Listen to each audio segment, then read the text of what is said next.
Hello guys, good afternoon again. So this is a continuation of our discussion on slab systems, analysis of slab systems, wherein we actually skip the basic methodology of the approximate methods of the ACI tables 1 to 3 or ACI coefficient value 1 to 3, and simply because they are used or are discussed as basically the fundamental concepts on related to slopes. So I would like to start now digging into some not new but some more involved analysis of the ACI, which is called the direct design indicator. So to start with, I'd like to iterate that the direct design method and the equivalent frame method of the ACI has a lot of similarities in terms of procedures, but only differ in one aspect, which I will later be showing you. So these ACI methods can actually be applied clearly to a regular multi-slab panel, with of course some limitations in order for us to not to over estimate or rather underestimate the moments and the forces that we will be getting.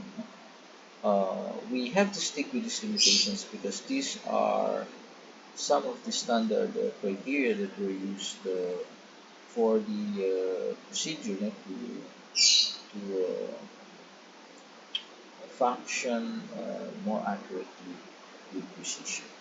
So the first one is that you have at least to consider three continuous spans because if we at least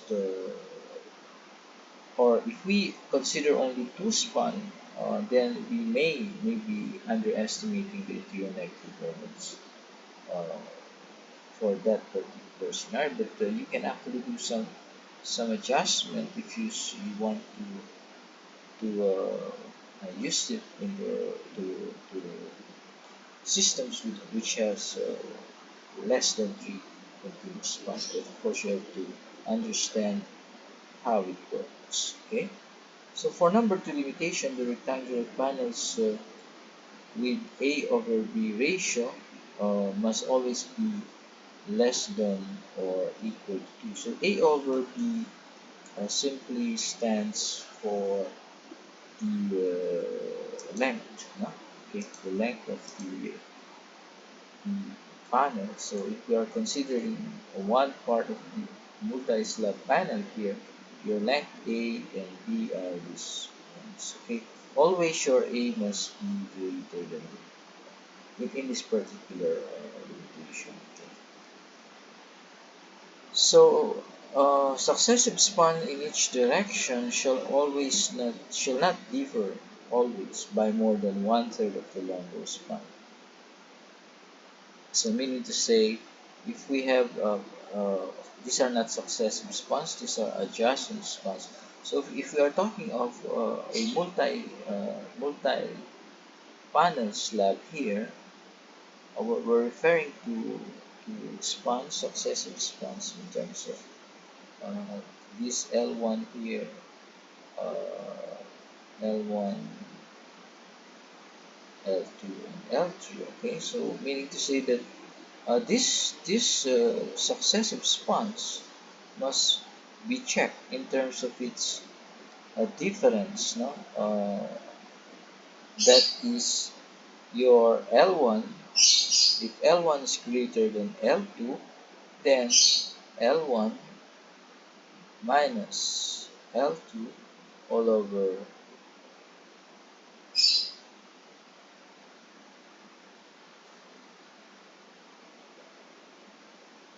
okay, L1 okay, must not be greater than one third of the longer span. So must always be less than 1.33 of L1 where L1 is greater than 2. So that is the uh, mathematical equivalent of what number 3 gives us. And also, successively, your L2, if it is greater than L3, L2 minus L3 over L2 must always be less than or equal to 1.33 of L. So you have to check on that. Again, as I've told you, this limits us basically because we want our computation to be more precise and more accurate. So for limitation number 4, it only applies to gravity loads where the live loads are less than or equal to twice the dead loads at service. So this for this particular limitation, we simply states that your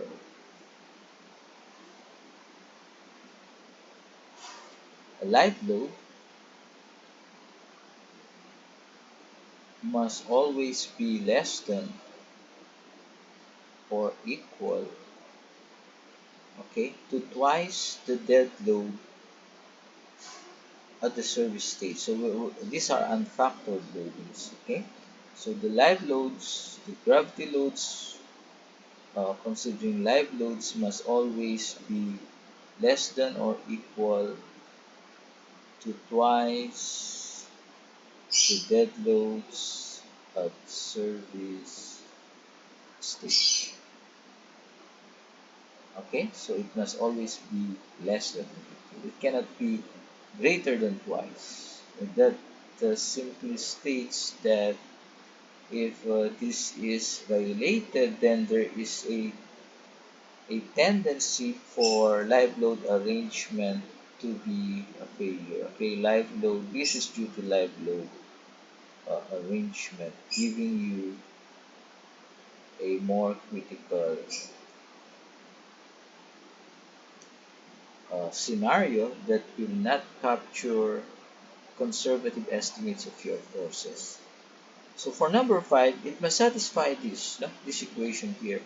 But before you can understand this, let us define alpha.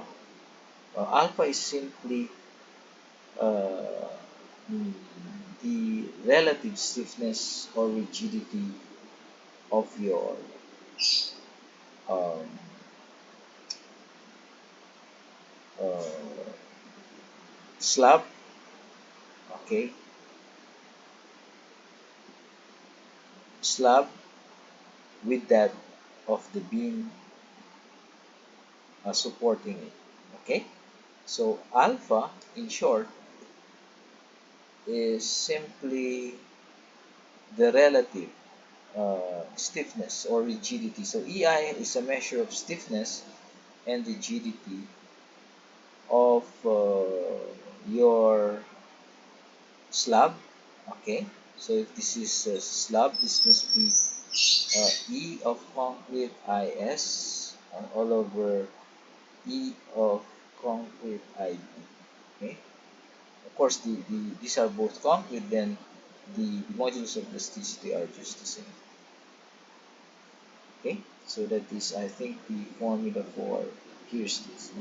So okay, so correction, it's the other way around, so this must be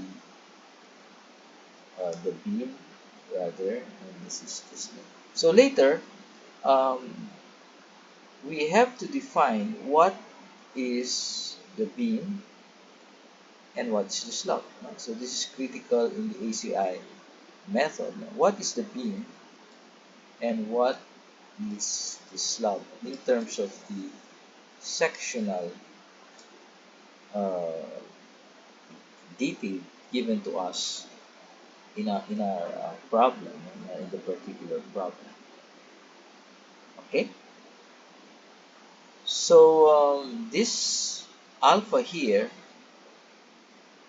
was just manipulated because we are talking here of the ratio now of your alpha 1 over L1 squared versus alpha 2 over L2 squared. No? Remember that uh, our basis for rigidity or stiffness does not only uh, is not only based on elasticity and inertia, but also on the length. When the length is bigger, then the flexibility, rigidity, or stiffness of the member becomes smaller because it's longer. Okay, so that's why we have to add up to, or sorry, we have to multiply it by a, divide it rather by a multiplier, alpha 1 over L1 squared and alpha 2 over L2 squared. So it is actually in the squared term, not directly proportional, but it is quadratically proportional, or it is proportional at the second power of the length. Okay, so that's why the length is very important, because it affects so much the stiffness and the rigidity of your element. And the range at which this procedure can only be used is from zero point 0.2 to 5.0. With beyond this range, then your computation will no longer be dependable or reliable. Of course, L1 refers to the longitudinal, the subscript 1 rather refers to the longitudinal direction, and the subscript 2 refers to the transverse direction. So this limitation number 5 is a way of ensuring a two-way action. Okay, in our basic checking for two-way action, we only refer mostly on A over B ratio, which is 2. No? In our one-way, two-way slab, basic is a basic parameter criteria to use, but here to a more stringent criteria, this also ensures us of a two-way action, not only in terms of the length, but also in terms of your stiffness.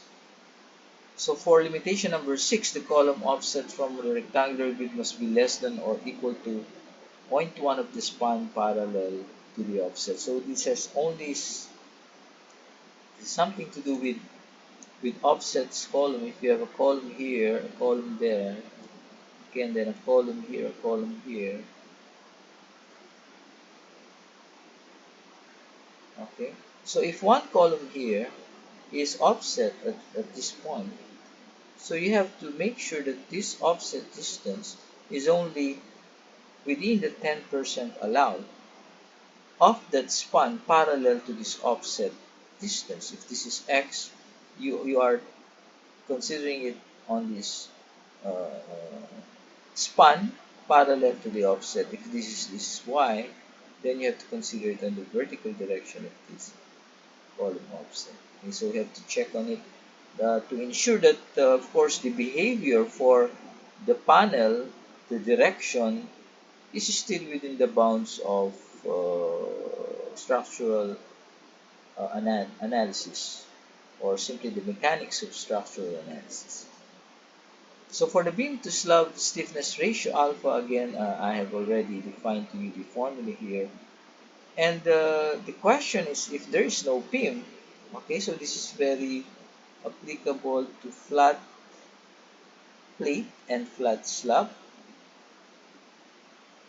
Okay, if there is no beam, then alpha is equal to 0, because the moment of inertia, rather, of the beam here becomes 0 if there is no beam.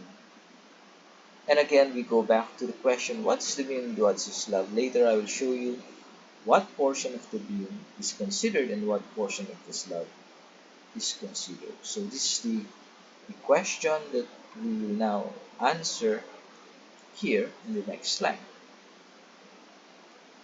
So the portion of the beam is simply the projection, or so, rather the portion of the slab included in the beam is simply the projection of the beam above or below the slab, whichever is greater, but not greater than 4 times the slab thickness. And this projection, when you say projection, we are referring to a 45-degree projection. Okay, so uh, below the slab. So if this is the projection below this, this is the distance below the slab, then if we want to project it on the horizontal direction, we have to make use of a 45-degree angle. And this is now what? This is now the part of the slab that is included to the beam. Okay, so this slab, projected slab, is still a part of this beam here. So the whole beam now will be this one. Okay, so up to this point, this is still the part of the beam. Up to this point, this is still a part of the beam. But you have to make sure that this is less than 4 times the thickness of the HF.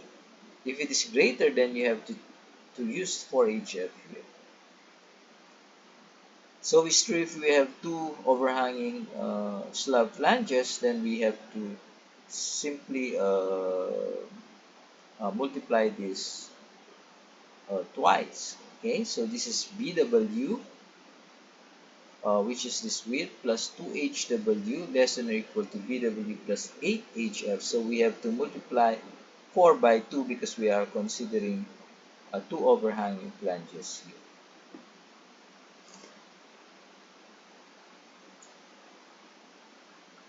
So for the total static moment, we know for a fact that the static moment is simply the simply supported moment that is the maximum moment that can be developed within a beam span. Okay, so this is the simple moment or simply supported moment, WL squared over 8. But of course, your W here in terms of pressure must still be multiplied by the bay. This is the bay length or the bay span. The base span is the span on the transverse direction, okay? It doesn't matter if it's called L1, L2, L3, or L4, LA, LB, LC, LD, but what you have to take note is that your base span must be the span at the transverse direction, and LN is the clear span at the longitudinal direction, okay? And of course, if we want to make use of an analogy of your total static moment to a continuous beam moment, wherein the moment diagram is actually written in terms of this, we have the negative, negative, and the positive part there. Then we take note that the average of these two negative moments plus the positive moment at the midspan is simply the total moment, which is the static moment. Okay, so this M positive plus the average of this M negative must be MO. Okay, or it can be a little bit greater than MO for factor of safety to be placed there. But of course, if you are doing economical design, you have to stick with the equivalence of having a static MO instead of having a moment greater than MO. Of course, the only reason why we put a greater than sign here, if we are talking here of a capacity, moment capacity, it must always be greater than the static moment, which is the actual moment. Okay, for the L and the clear span face to face with the column, it has to be always be greater or cannot be less than 0.65 of L. Okay, 0.65 of L.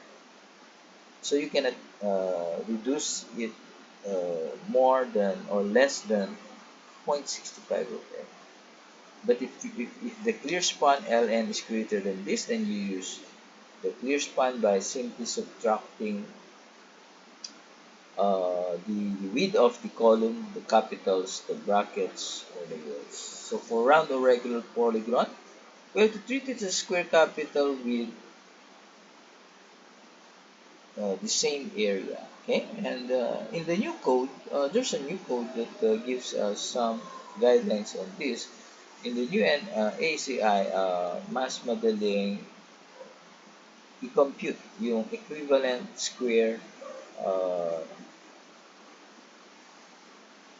uh, section if the actual section is round over a polygon.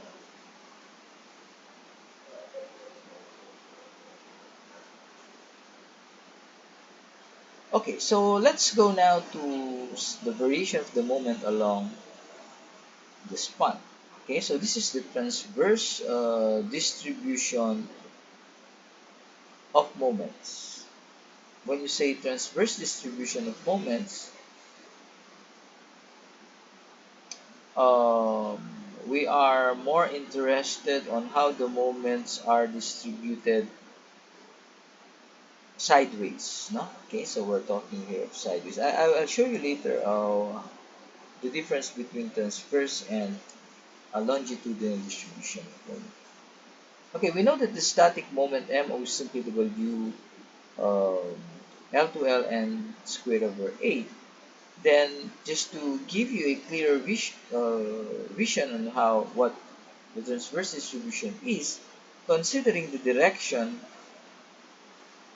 uh, L1 as your longitudinal direction. So if this is your longitudinal direction, meaning to say your moment variation along this is placed longitudinally, section by section. If you are looking at section GH, AC, and BD, then the transverse distribution will be CD, EF, and AB. So that's simply uh, perpendicular to each other. Okay.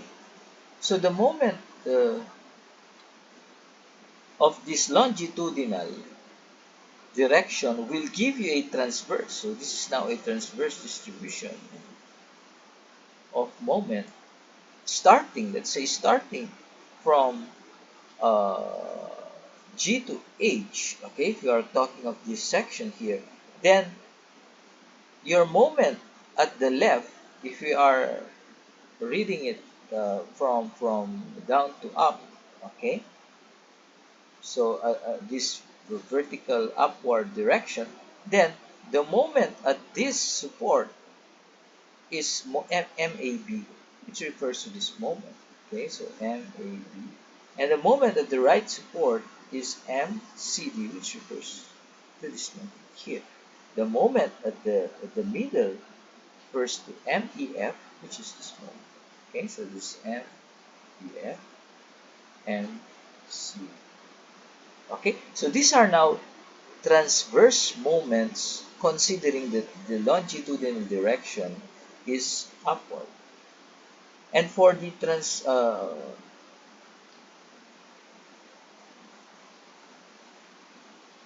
transverse distribution, rather, okay, I'm sorry guys, so this is now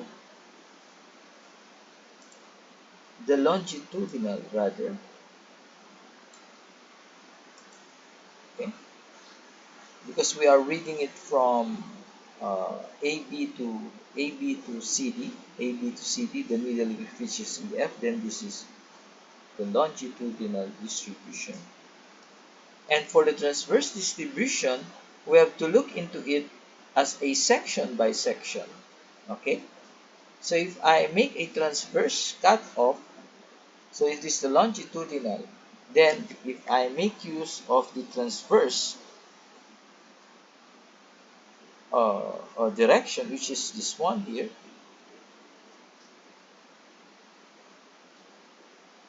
then I can say that longitudinally, sorry, transversely rather, your moment from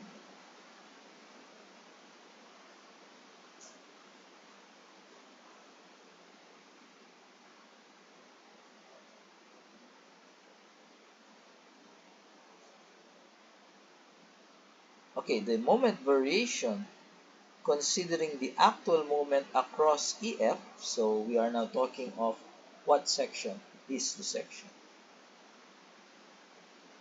Okay, so the section across EF, so take note that this is what? A positive moment. Okay? If we are considering the longitudinal direction, this is a positive moment, therefore it is above the baseline of your moment diagram. So this is now above this baseline.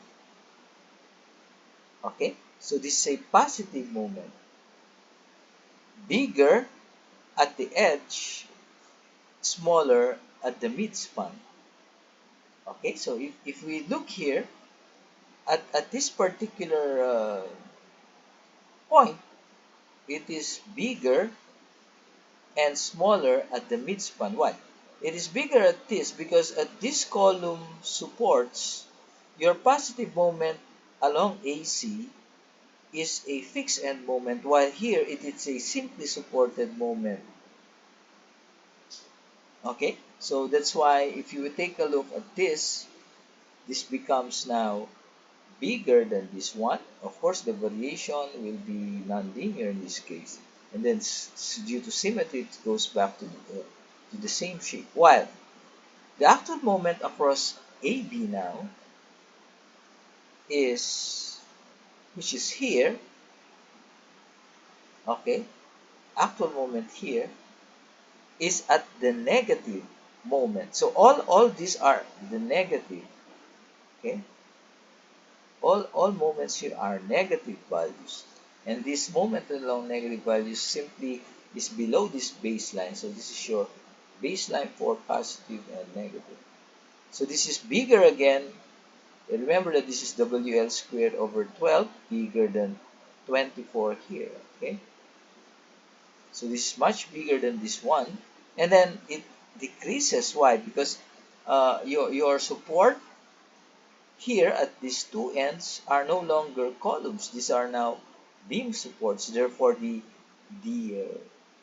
variation of your elastic curve is smaller here. Okay, so very small variation. Okay, so these are now the variation of moment in the transverse direction, and this is the variation of moment in the longitudinal direction. So it's very important to understand this, guys, because when we go to the distribution of reinforcement using the strip method, we are likely to be confused, a little bit confused, unless we can imagine very clearly what and where are the locations of your moment in terms of the base reference axis, and also the change in magnitude of your elastic curvature um, also helps you a lot in determining the positions of your steel reinforcement. So thank you very much for listening. I'd like to stop at this point and discuss to you the more on the ACI DDM or direct design method and equivalent frame method in my next video.